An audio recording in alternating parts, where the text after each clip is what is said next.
So if Right. you, Mark, should give yourself an advice maybe 10 or 15 years ago, what will that be?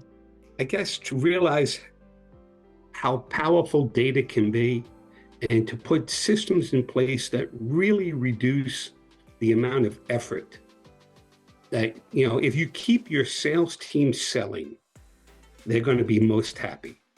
And every time you ask your sales team to pull data or sit in a review or update data, things that they don't view, we try to hire salespeople who derive pleasure from selling, but they don't derive pleasure from updating Excel and PowerPoint. No. So when they have to update Excel and PowerPoint for a few hours, their mood changes, and then they're not in the mood to sell because they've just been updating for 3 or 4 hours. Yeah. So if we can keep our sales team engaged in the things that they love to do, they'll be happier, they'll be more motivated. So 15 years ago, I would have looked at ways to make the business more efficient, more efficient, more efficient. I probably started 5 years ago, which unfortunately is 10 years too late. Oh, you will speed up. You can do it. Okay. Yeah. And I think if you look, I like the advice of the reflection here. I think as well, looking at everybody else, everybody is in different levels, right?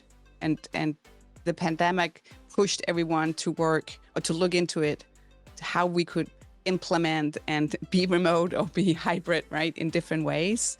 And now we're settling in to find a new way of working. So I think you had all the tools and you have the right mindset. That's how I see it.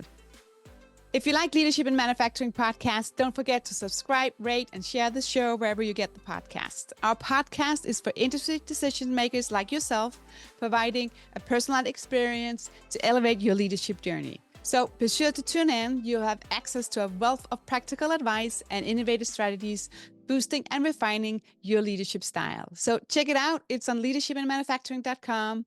Remember, stay curious, keep learning. See you next time.